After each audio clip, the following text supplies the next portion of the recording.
On the 31st of December in 1997, my husband and I welcomed into the world our second son.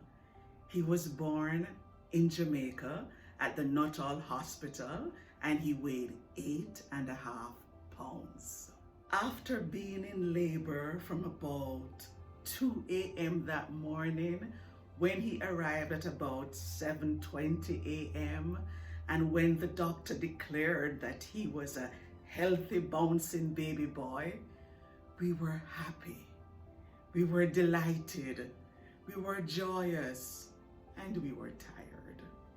So after the nurses took my son away to do the usual aftercare, my husband decided that he needed to get some sleep. So he left me at the hospital and he went home to also call our family and friends to let them know about the baby's safe arrival. I had been sleeping when my first visitor arrived at about 10 a.m. and that was my very good friend, Elaine Cunningham. Her knock on the door woke me, and when I saw her, I was so delighted. I remember immediately saying, "Elaine, Elaine, he's here!" And as I looked at her, I realized she wasn't smiling. And then she said, "Tam, I'm really sorry about the baby." And then I said, "You're sorry about the baby? What are you sorry about?" "Well, Tam, he's not doing well.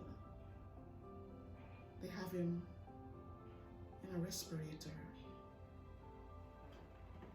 "A respirator? What are you talking about?" "Well, they didn't give me any details, but I think we need to call Lenny. We need to call Lenny." And then she helped me to call my husband, who needed to return to the hospital to run interference. As she waited with me for my husband to return, I was a ball of confusion. I felt like the blood had just drained from my head, and my head was spinning. My stomach was churning. My palms were sweating. And I was afraid. I was really afraid because I didn't know what had happened. I wasn't aware that something had gone wrong, and nobody had told us. So I remember just laying there as she tried to help me to keep positive. But I couldn't feel positive. I felt fear more than anything else. And when my husband returned to the hospital, I learned that our son had meconium aspiration syndrome, which means that during delivery, he ended up taking in some of the meconium and the amniotic fluids, which means that he needed a ventilator to help him to breathe. And I also learned that 5 to 10% of babies don't survive when they have that meconium aspiration syndrome. Now, added to our fear and our concern was another complication, because he needed to be transferred to another hospital, the Children's Hospital. And at that time, they couldn't find an ambulance. So for the next 6 hours, My husband and the hospital spent quite a lot of time and energy trying to find an ambulance to transport my son to the Bustamante Children's Hospital. Now keep in mind, this was the 31st of December, New Year's Eve, and I guess people wanted to party. So it was very difficult to get anything done on New Year's Eve. But finally, my husband was able to locate and pay for an ambulance. As soon as we located the ambulance, my husband left with the team to take him to the hospital. And as I lay in the bed at Nuttall Hospital, alone and feeling frightened, I found myself just weeping and weeping, wondering why? Why had this happened? How had this happened? It had totally blindsided me. We had done everything. I had done my prenatal care. I had gone to the doctor every 2 weeks, every week at the end.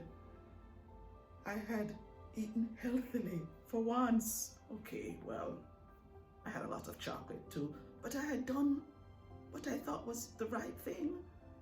Did my Lamass, practiced my breathing, exercised, even exercised me. I exercised. I did everything that I was supposed to do to ensure that I had a healthy baby. So how could this happen? How was my life unraveling like that? Why this? Why now? Why us? Those were the words I kept saying. And sometimes those are the words we all say when life throws us curveballs. It's the unraveling we feel when life hurts. When life hurts because after carrying a child for 9 months, it's a stillborn baby that we deliver. When life hurts, when we lose our parents and we didn't get a chance to say goodbye, or we didn't get a chance to heal the wounds. It's unraveling we feel when life hurts, when we lose a job which we didn't expect to lose, and it comes as a shock, and the way the news is delivered hurts and shakes us to the core. When life hurts, when we're not sure what will happen next week, next month, when we can't pay the rent. It's the unraveling we feel when we lose our job during COVID, and we wonder how, where, when we'll find another job. It's the unraveling we feel when life hurts because during these times of COVID, we're so uncertain about what's going to happen next in life. What will happen tomorrow? What will happen next year? It's the unraveling we feel when life hurts because our children disappoint us. It's the unraveling we feel when we learn that our relative is addicted and we didn't even realize what was happening and we have no way of helping. It's the unraveling we feel when there's nothing we can do and we're left feeling unsure, feeling unbalanced, feeling uncertain. And what has happened to me may not have happened to you. But here's what I know about all of us. Here's what I know we all have in common. All of us are either right now in a storm, or we've just come out of a storm, or we are going into a storm. We all, at some point, will feel the hurt that life sometimes brings. And one of the things I learned when I was going through my storm, when life for me had really hurt, I learned that there were 3 things. I call them the 3 F's. There were 3 things that kept me. And these things keep me every time I experience a storm. And those things are faith, friends, and fortitude. Now let me tell you about these 3 things. The first F is faith. I learned that when life hurt, I needed faith. I needed faith. I needed to believe in a higher power. I needed to believe, because without faith, I could not face the impossible. And I want to suggest to everyone the need for a faith. It doesn't have to be the faith where you go around preaching to everyone, because faith is personal. But I am going to suggest finding a faith, because when life hurts, faith will carry you through. Apart from faith, you also need friends. You need friends, because you need people who will have your back. Because we had friends when we went through our storm with our son. We had friends who called constantly to check in on me to make sure I was okay. We had friends who dropped by, who brought food, who said, Tanya, this will help today. I know you can't cook right now. How about some stew peas? How about some ackee and saltfish? I didn't have much of an appetite, but I appreciated that they thought about me. We had friends who came by and said, let's take the Dom's or the older son out, even though my parents were keeping him while we were going through that storm. And I had friends like Elaine, Dr. Elaine Cunningham, who came by the hospital just about 3 hours after delivery. Had Elaine not come, I don't know when we would have even found out that our son needed medical attention. And I am grateful for my friendship with Elaine. And Elaine knows, she knows that she's one of the best friends I've ever had. We also had friends like Dr. Leon Vaughn. And Leon can do no wrong for me, because Leon is the reason. Leon is the reason my son is here today. Because when we called on Leon and we said, Leon, there are no doctors on the ward. We don't know what has happened. We need someone to read his medical chart to tell us what's happening, because nobody would tell us. We called Leon once after midnight, and Leon came. He said, I'll soon be there. That's all he said. I'll soon be there. He didn't say, well, it's not really a good time. No, he said, I will soon be there. And in half hour, he was there. He picked up the chart and he told us what we needed to know. And because of his friendship, we're always grateful. Always grateful. And that experience taught us you need friends. And apart from faith and friends, you need fortitude. You need that grit. You need that grit that says, I don't care what happens. I will not give up. You need to hang on. You need that fortitude that says, hold on. You will live and you will not die. And you have to wrestle sometimes. And you have to whip yourself into believing. You have to whip yourself into having courage. Because many days when I went into my son's room and I looked at the walls and I saw the twinkle, twinkle little stars on the wall, and I saw the blue, nice treatment that our friend Delia Chin had done. And when I saw that room and I wondered, would he